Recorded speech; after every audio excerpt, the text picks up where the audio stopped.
اللہ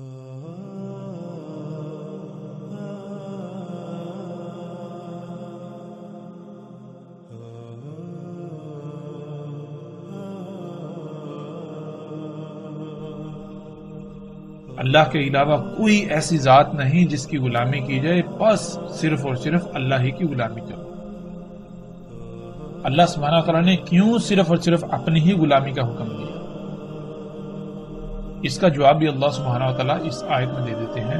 اللہ سبحانہ وتعالیٰ کہتے ہیں کہ اگر ہوتے یا اگر تھے، یہاں ماضی کا صیغہ ہے، اللہ سبحانہ وتعالیٰ بنیادی طور پر یہ کہہ رہے ہیں کہ آسمانوں اور زمینوں میں تھے اللہ کے علاوہ اور الہ، یعنی کہ اللہ کے علاوہ اوروں کی بات مانی گئی، اوروں کی غلامی کی گئی، اس وجہ سے کائنات میں سب کچھ درہم برہم ہو گیا۔ قرآن کا اسلوب ایسا ہے گویا کہ ہم نے ماضی میں کچھ کیا تو ہمیں وہ بتایا جا رہا ہے، لیکن جب ہم قرآن کا ترجمہ کرتے ہیں، قرآن کو پڑھتے ہیں، تو ہم چونکہ اس دور میں اس وقت میں موجود ہیں تو ہم ماضی کی بجائے حال کو لیتے ہیں، تو اس کے مطابق ہم ترجمہ کرتے ہیں، اس کے مطابق ہم قرآن کو لیتے ہیں۔ لیکن قرآن میں اللہ سبحانہ تعالیٰ نے ماضی کا صیغہ استعمال کر کے پہلے ہی یہ خبریں دے دی کہ ایسا سب کچھ ہو چکا۔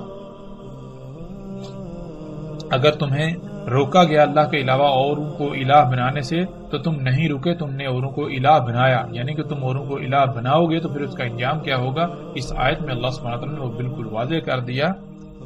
اگر تھے آسمانوں اور زمینوں میں الہ اللہ کے علاوہ تو سب کچھ درہم برہم ہو جاتا، ہر طرف تباہیاں ہو جاتی، ہر مخلوق میں خرابیاں ہو جاتی، تمام مخلوقات میں خرابیاں ہو جاتی، ہر طرف فساد ہو جاتا۔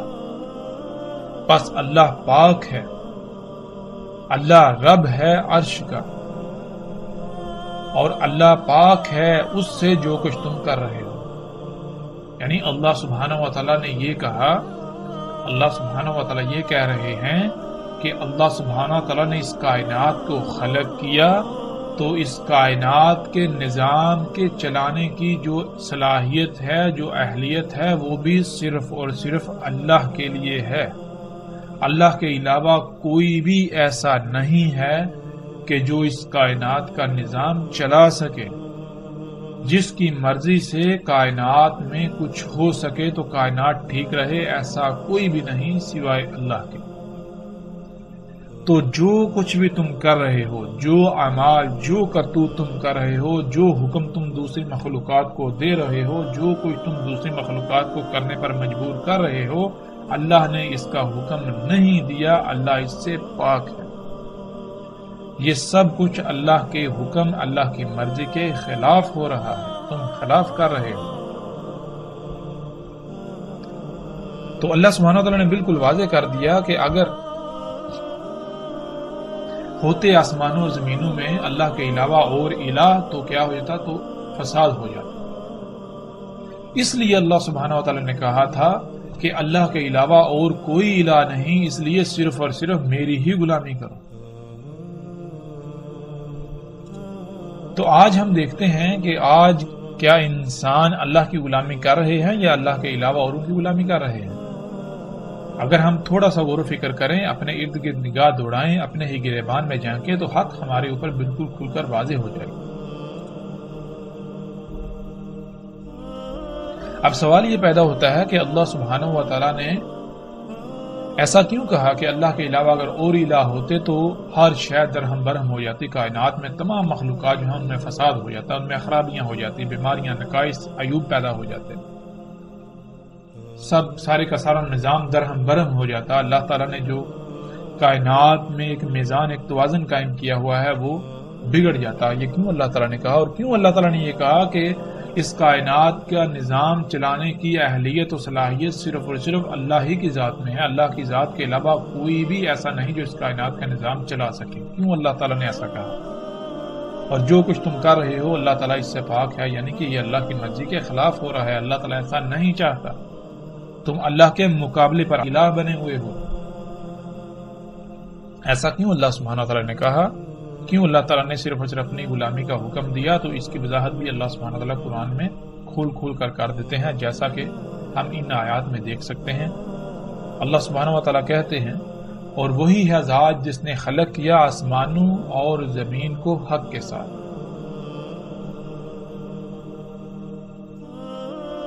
کیا نہیں دیکھا کہ اللہ نے خلق کیا آسمانوں اور زمین کو حق کے ساتھ؟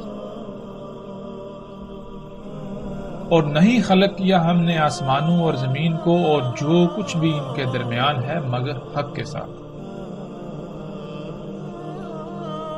خلق کیا اللہ نے آسمانوں اور زمین کو حق کے ساتھ،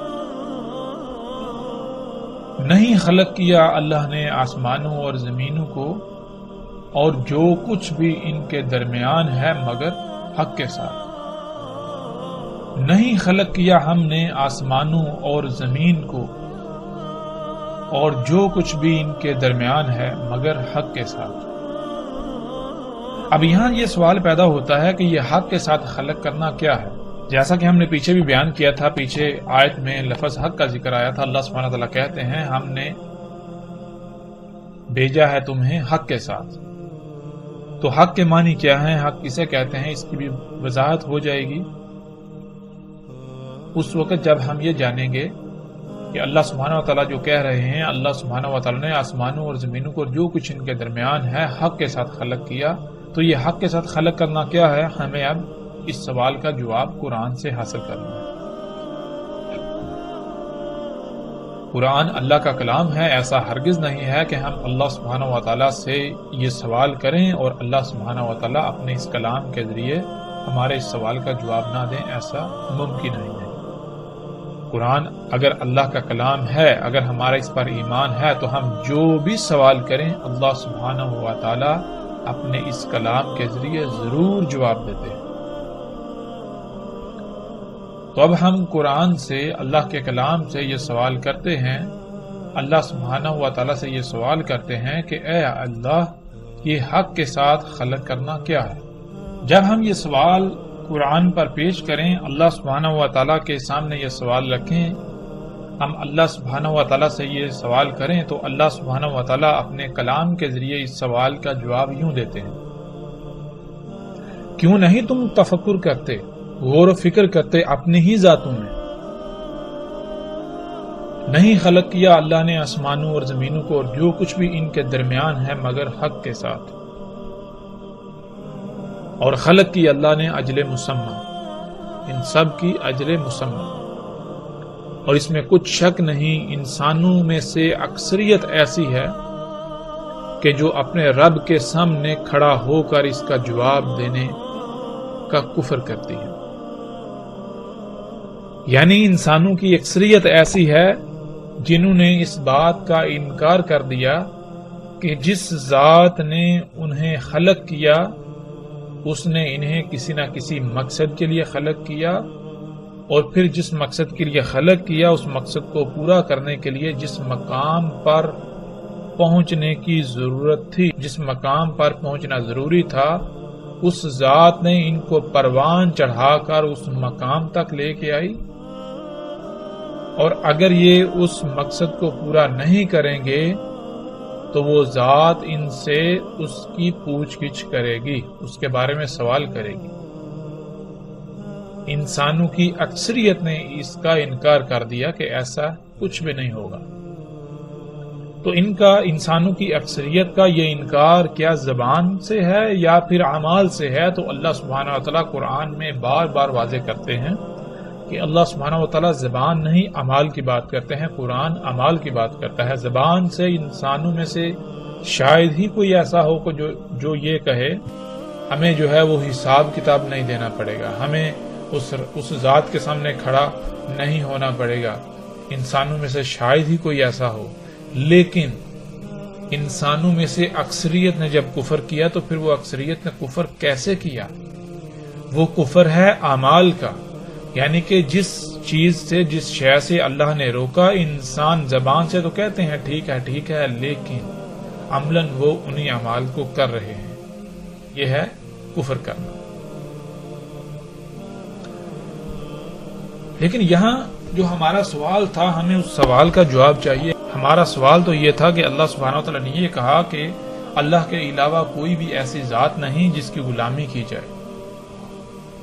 کیوں؟ اس کی وجہ یہ ہے کہ اللہ سبحانہ تعالیٰ نے کہا کہ آسمانوں اور زمینوں میں اگر اللہ کے علاوہ کسی کی غلامی کی جائے گی تو سب کچھ درہم برہم ہو جائے گا، کیونکہ اللہ سبحانہ و تعالیٰ نے آسمانوں اور زمینوں اور جو کچھ ان کے درمیان ہے سب کچھ حق کے ساتھ خلق کیا۔ تو اللہ سبحانہ و تعالیٰ نے آسمانوں اور زمینوں اور جو کچھ ان کے درمیان ہے ان کو حق کے ساتھ خلق کیا۔ اس کا مطلب کیا ہے؟ حق کے ساتھ خلق کرنا کیا ہے؟ تو اس کا جواب اللہ سبحانہ و تعالیٰ دیتے ہیں ہمیں اس آیت میں، کیوں نہیں تم غور و فکر کرتے، کیوں نہیں تفکر کرتے تم اپنی ہی ذاتوں میں؟ نہیں خلق کیا اللہ نے آسمانوں کو اور زمینوں کو اور جو کچھ بھی ان کے درمیان ہے مگر حق کے ساتھ، اور خلق کی اللہ نے ان سب کی اجل مسمى، اور اس میں کچھ شک نہیں اکثریت انسانوں سے ایسی ہے جو اپنے رب کے سامنے کھڑے ہو کر حساب کتاب دینے کا کفر کرتی ہے۔ یعنی اللہ سبحانہ و تعالیٰ نے اس آیت میں بالکل واضح کر دیا، اللہ سبحانہ و تعالیٰ نے اس آیت میں ہمیں کھول کر جواب دے دیا کہ آسمانوں اور زمینوں اور جو کچھ ان کے درمیان ہے سب کا حق کے ساتھ خلق کرنا کیا ہے۔ اس کا جواب اللہ سبحانہ و تعالیٰ نے اس آیت کے پہلے حصے میں دے دیا۔ اللہ سبحانہ و تعالیٰ کہتے ہیں کہ کیوں نہیں تم غور و فکر کرتے، کیوں نہیں تم تفکر کرتے اپنی ہی ذاتوں میں؟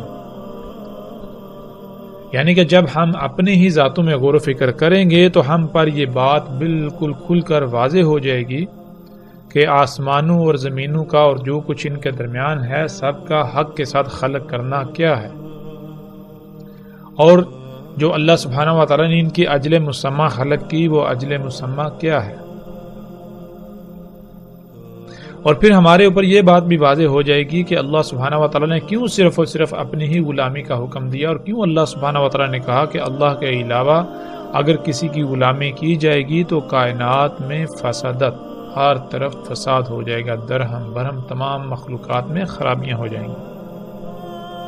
کیوں اللہ سبحانہ و تعالیٰ نے یہ کہا کہ اس کائنات کا نظام صرف اور صرف اللہ سبحانہ و تعالیٰ کی ذات ہی چلا سکتی ہے، اس کے علاوہ دوسرے کسی میں یہ اہلیت و صلاحیت نہیں کہ وہ اس کائنات کا نظام چلا سکے، یا پھر اللہ کے علاوہ اگر کسی کی ایک رائے برابر بھی بات مانی جائے اس کائنات میں، کسی کی مرضی کے مطابق اس کائنات میں رائے برابر بھی عمل کیا جائے تو یہ کائنات ٹھیک رہے، ایسا ہرگز نہیں۔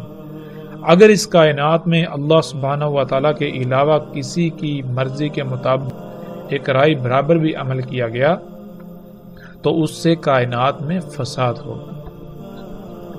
تو ناظرین، اب سب سے پہلے ہمیں اپنی ہی ذاتوں میں غور و فکر کرنا ہے۔ جب ہم اپنی ہی ذاتوں میں غور و فکر کریں گے تو حق کھل کر ہمارے سامنے آ جائے گا۔ جب ہم اپنی ہی ذاتوں میں غور و فکر کریں تو جو سب سے پہلی بات ہمارے سامنے آتی ہے وہ یہ کہ ہمارا جسم دو حصوں پر مشتمل ہے۔ ہمارے جسم کے دو پہلو ہیں، ایک پہلو ظاہری اور ایک پہلو باطنی جو کہ پوشیدہ ہے۔ دوسرا، ہمارا جسم لا تعداد اعضاء کا مجموعہ ہے، اور دوسری بات یہ کہ ہمارا جسم کئی اعضاء کا مجموعہ ہے۔ ان میں کچھ اعضاء تو ایسے ہیں جو ہمارے جسم کے ظاہری پہلو کا حصہ ہیں، اور کچھ تو ایسے ہیں جو ہمارے جسم کے باطنی یعنی جو پوشیدہ ہے اس کا حصہ ہے۔ جو جسم ہمارا ظاہری ہے، یعنی ہمارے جسم کا جو پہلو ظاہری ہے، اس میں جو اعضاء آتے ہیں ان میں ہاتھ، پاؤں، ناک، کان، سر، بال، ٹانگیں، گھٹنے، کھال، یہ تمام کے تمام حصے جو ہیں یہ ظاہری پہلو میں آتے ہیں۔ پھر ہم دیکھتے ہیں کہ صرف اور صرف یہ جو ظاہری حصے ہیں، ظاہری اعضاء ہیں، پورا مکمل جسم صرف اور صرف یہ نہیں ہے، بلکہ اس کے برعکس ہمارے جسم کا ایک باطنی پہلو بھی ہے، جس میں ہمارے دل، گردے، پھیپھڑے، خون، انتڑیاں اور ان سمیت کئی اعضاء آتے ہیں۔ پھر ناظرین جیسے جیسے ہم غور و فکر کریں تو ہم پر مزید جو بات واضح ہوتی ہے وہ یہ کہ ان تمام اعضاء کا کوئی نہ کوئی مقصد ہے، یعنی ان سب اعضاء کو کسی نہ کسی مقصد کے لیے خلق کیا گیا۔ اور اسے ہم یوں جان سکتے ہیں کہ اگر ہمارے پاؤں نہ ہوں تو اس سے کیا ہو؟ اگر ہمارے پاؤں نہ ہوں تو ہمیں کئی طرح کی تکالیف کا سامنا کرنا پڑے گا، ہم چلنے سے عاجز آ جائیں گے۔ اسی طرح اگر ہمارے ہاتھ نہ ہوں، ہماری آنکھیں نہ ہوں، ہمارے کان نہ ہوں، ہمارا ناک نہ ہو، ہماری زبان نہ ہو یا ہمارا دماغ نہ ہو تو ہمیں کن پریشانیوں کا، مصیبتوں کا، تکالیف کا سامنا کرنا پڑے گا، یہ بھی بالکل واضح ہے۔ تو اس سے ناظرین جو بات سامنے آتی ہے وہ یہ کہ اللہ سبحانہ و تعالیٰ نے ہمارے جسم کے تمام اعضاء کو کسی نہ کسی مقصد کے لیے خلق کیا۔ پھر مزید آگے بڑھتے ہیں، جب مزید ہم غور و فکر کریں تو ہم یہ دیکھتے ہیں کہ تمام انسانوں میں ہاتھ ایک مخصوص مقام پر ہیں، پاؤں ایک مخصوص مقام پر ہیں، آنکھیں، کان، ناک، سر، دماغ، یعنی جتنے کے جتنے اعضاء ہیں تمام انسانوں میں کسی ایک مخصوص مقام پر ہی کیوں ہیں؟ ہر انسان کی آنکھیں ایک ہی مقام پر ہیں، ہاتھ ایک ہی مقام پر ہیں، پاؤں ایک ہی مقام پر ہیں۔ ایسا کیوں نہیں کہ پاؤں کی جگہ ہاتھ ہوں، ہاتھوں کی جگہ پر ناک ہو، ناک کی جگہ پر کان ہو؟ ایسا کیوں نہیں؟ جب ہم غور و فکر کریں تو ہم پر یہ بات کھل کر واضح ہو جاتی ہے کہ اگر پاؤں کی جگہ پر سر ہو تو پھر ہم زندہ نہیں رہ سکتے، پھر ہمیں تکالیف کا سامنا کرنا پڑے گا۔ سر کو جس مقصد کے لیے خلق کیا گیا وہ مقصد صرف اور صرف اسی وقت پورا ہو سکتا ہے، سر اس مقصد کو تب ہی پورا کر سکتا ہے جب وہ اس مقام پر ہوگا جس مقام پر قائم ہو کر اس مقصد کو پورا کر سکتا ہے جو مقام سر کا ہے۔ اسی طرح جب تک پاؤں اپنے مقام پر نہیں رہیں گے تب تک وہ اپنا مقصد پورا نہیں کر سکتے۔ یعنی جیسے ہم نے غور و فکر کیا تو یہ بات بھی ہم پر بالکل کھل کر واضح ہو گئی کہ اللہ سبحانہ و تعالی نے نہ صرف ہمارے تمام کے تمام اعضاء کو خلق کیا بلکہ ان کو خلق کر کے جو ان کا مقام تھا ہر ایک کو ان کے مقام پر قائم کیا۔ جب تک یہ اپنے اپنے مقام پر قائم رہیں گے تب تک یہ اپنی اپنی ذمہ داری ادا کر سکیں گے، تب تک یہ اس مقصد کو پورا کر سکیں گے جس مقصد کے لیے انہیں خلق کیا گیا۔ بالکل اسی طرح ناظرین جو ہمارے جسم کے پوشیدہ پہلو میں اعضاء ہیں جیسے دل، گردے، پھیپھڑے، دماغ، خون، انتڑیاں، ان سمیت جتنے بھی باقی اعضاء ہیں وہ سب کے سب بھی اپنے اپنے مقام پر رہتے ہوئے اپنی اپنی ذمہ داری ادا کر رہے ہیں۔ کوئی دوسرے کے مقام پر رہ کر اپنی ذمہ داری ادا نہیں کر سکتا، اپنی ذمہ داری پوری نہیں کر سکتا۔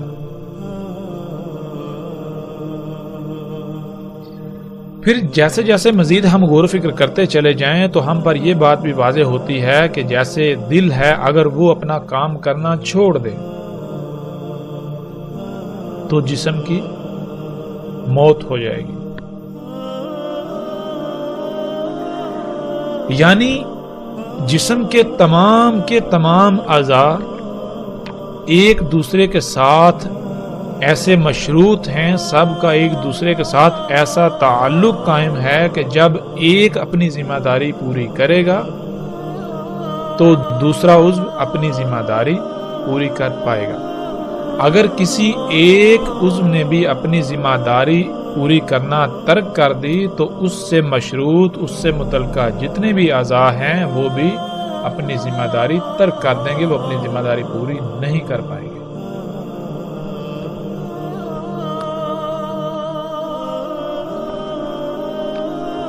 تو اس سے جو بات سامنے آئی وہ بات یہ سامنے آئی کہ اللہ سبحانہ و تعالی نے ہمارے جسم کو ایک مشین کی مانند خلق کیا۔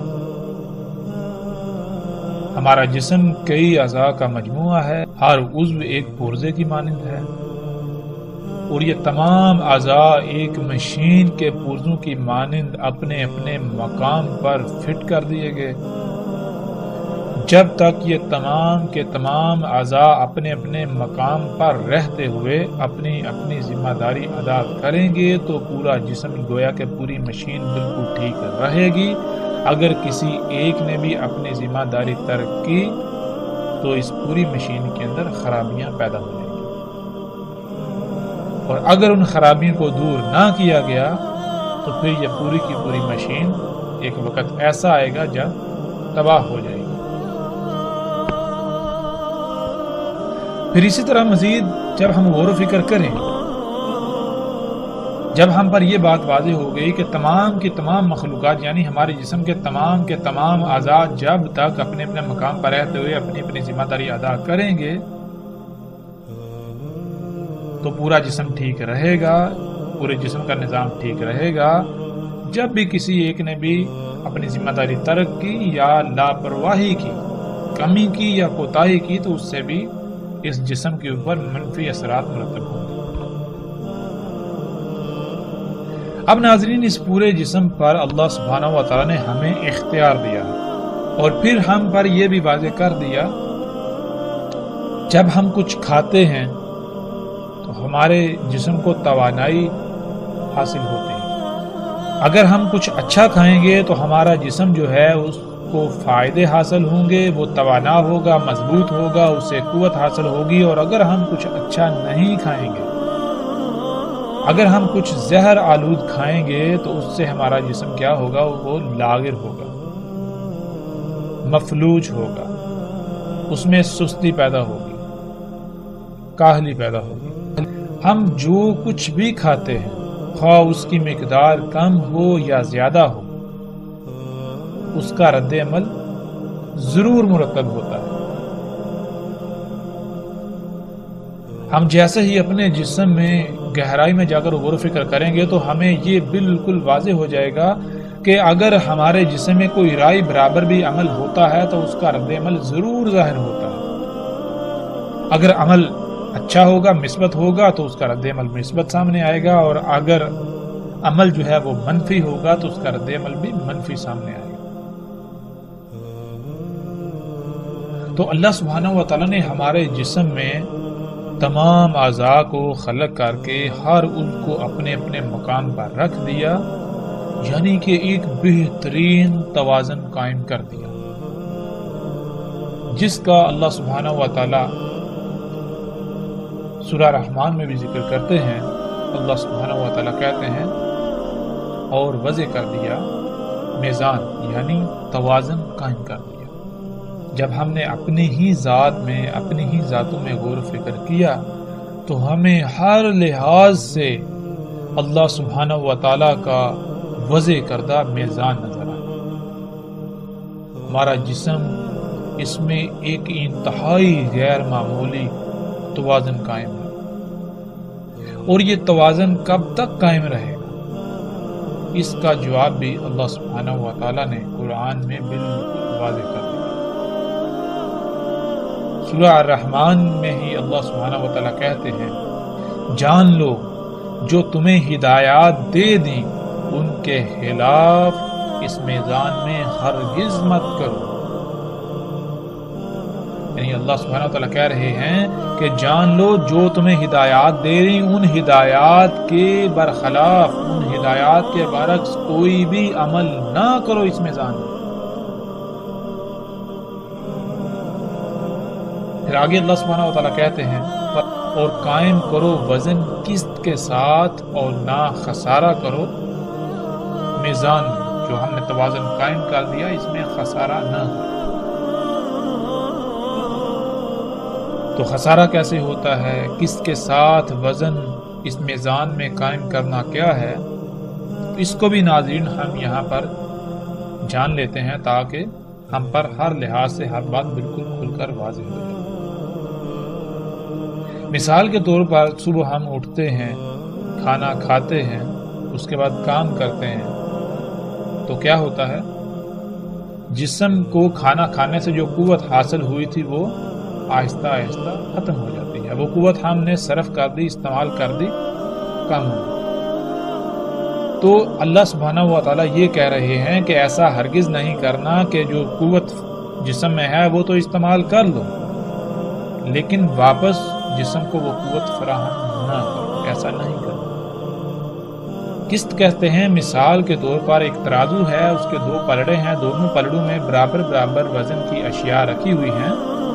تو اگر آپ اس کے ایک پلڑے سے کچھ اٹھاتے ہیں تو وہاں اتنا ہی وزن دوبارہ رکھ دینا تاکہ وہ جو میزان ہے، جو توازن ہے، وہ برقرار رہے، توازن بگڑے نہ. تو اللہ سبحانہ و تعالیٰ نے جو ہمارے جسم میں میزان قائم کر دیا، ہم نے قسط کے ساتھ اس میزان کو قائم کرنا، یعنی اپنے جسم میں جو کچھ استعمال کرنا ہے واپس اس جسم کو اللہ کی ہدایات کے مطابق وہ فراہم بھی کرنا ہے. جب تک خالق کی ہدایات کے خلاف کوئی عمل نہیں ہوگا، تب تک خالق کی ہدایات کے مطابق اس میزان میں عمل کیا جائے گا تو اس میں کوئی خسارہ نہیں ہوگا، کوئی کمی نہیں ہوگی.